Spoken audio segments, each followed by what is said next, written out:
I got to Count Corla.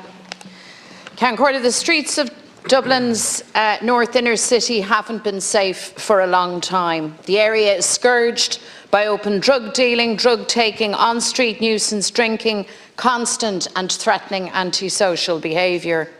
It's in this abnormal atmosphere that people go about their daily lives. People make their journeys to work.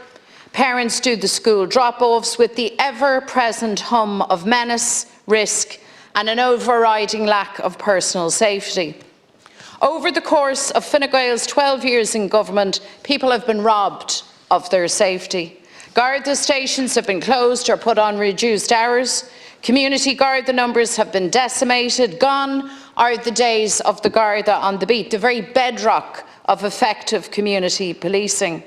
And this has contributed to a general feeling of lawlessness and an unsafe environment. The response of government has been, at best, to skirt around the problem and, at worst, to completely abandon these communities. The school community of Gaelscoil Coláiste de Mhuire recognise well that low, relentless hum of danger and lack of safety. The children, parents and staff live with it every day. Thursday, November 23rd started like any other day, but it turned out to be a day that they will never forget. None of us will. 3 small children and creche manager Leanne Flynn stabbed in broad daylight outside their school. Leanne bravely stood between the attacker and the children, risking her own life to save their young lives. Courageous members of the public, people who represent all that is good of Dublin, stepped in to apprehend the perpetrator and certainly prevented further harm. And what occurred in the aftermath of this horrific attack constituted a catastrophic, unprecedented collapse in public safety. Control of Dublin city centre was lost to a mob who sought to exploit the attacks to sow hate and division. As those poor children and Leanne received emergency treatment in hospital, there was mayhem and destruction on the streets of our capital city. Garda cars, buses and a Lewis tram burned out. Gardaí assaulted, emergency responders targeted, shops looted, retail workers, transport workers and citizens terrified. Everyone who stood their ground that evening deserves our praise and our thanks. Gardaí in particular are to be commended. They came under sustained attack. They were very much in the way of danger. This riot was entirely predictable. It was coming. The instigators didn't try to hide their intent. It was openly orchestrated immediately following the attacks. But there was no plan to respond. According to the GRA, the Garda Representative Association, no central instruction issued to Gardaí. They were left to organise themselves on WhatsApp. It's clear this riot compounded the fact that was compounded by the fact that there was not enough Gardaí at hand in order to support their colleagues. To be clear, I have full confidence in An Garda Síochána. I have zero confidence in the Minister for Justice. And in any other walk of life, in any other organisation, the person presiding over such a colossal failure would be sacked. Those who vote confidence in the Minister tonight are endorsing grave failure. Over the last 12 days, much has been said about the riots, but not enough has been said about what happened earlier that day, the stabbing of 3 small children and Leanne Flynn. The gravity and trauma of this horrific attack hasn't been fully acknowledged or fully understood. It took nearly 2 weeks for government to reach out to the school community. Many parents tell me that they feel forgotten, vulnerable and afraid. They are angry. Incredible work was done to get the children back to school, and I want to acknowledge Moonshore Paul Hansard and his staff. But it has to be asked, in the immediate aftermath of this attack, where was the emergency response from government? Only days after the stabbing of 3 of their classmates, and as Leanne Flynn lay in her hospital bed, it was back to business as usual for the area surrounding Gaelscoil Coláiste the Uire. Strangers street drinking and not a Garda in sight. Those of us... Oh, no, sorry. Please, nobody interrupted anybody. Please. Those who live... Sorry, but... What's the point of order? The Leader of the Opposition has quite disgracefully misled the Dáil.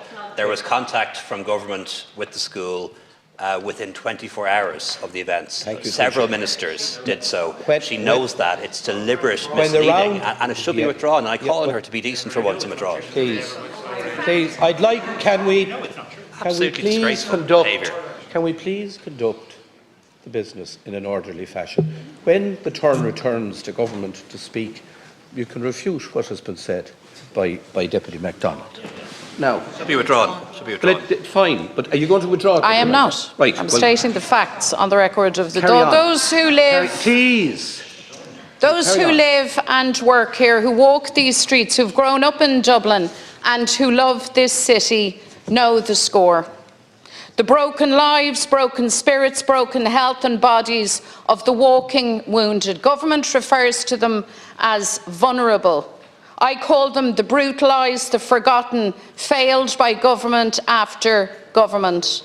By a system and a state that grinds them up and allows them to fall through the cracks and then wrings its hands in faux outrage when we reach a horrific flashpoint.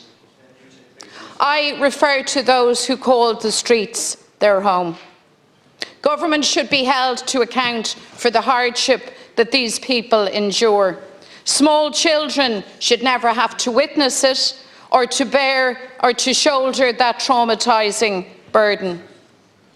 They congregate in huddles, they congregate in our city centre. They've nowhere to go once the hostels chuck them out in the morning. And they gather every day at the Garden of Remembrance opposite Gaelscoil Coláiste the Uire, and each and every one of them has their own heartbreaking story. They hang around. On Thursday, the 23rd of November, a random individual was hanging around the school, and there was nothing new or particularly alarming there.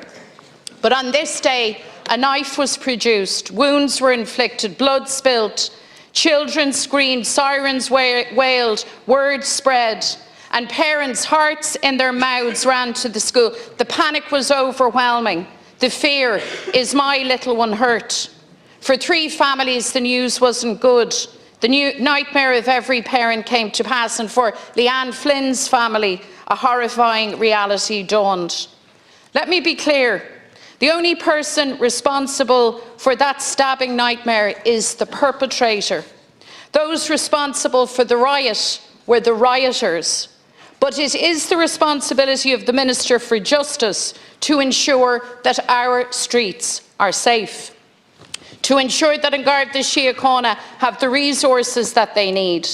And she failed in these responsibilities abysmally, with very dire consequences. Bhí an Tara McEntee I gceannas nuair a hit an fólíneacht in our bríomh cathair as sa chéile. Ní féidir léithí fannacht sa fust, caithfí sí imacht. For a very long time now, our streets haven't been safe.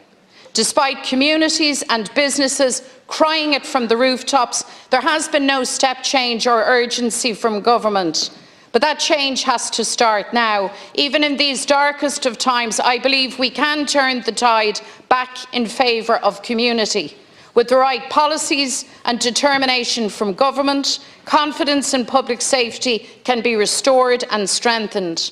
Our communities and the Gardaí who we send out to uphold public safety deserve that. It's time to make public safety the priority, to give Gardaí the support and resources they need, to put more Gardaí on the streets, and to invest in strong, compassionate communities.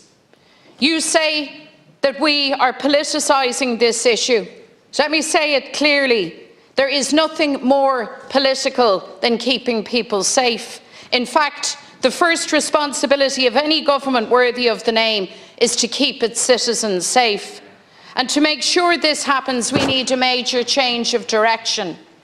But Minister McEntee has proven incapable of providing the leadership, the direction and the purpose needed to make our streets and our communities safe.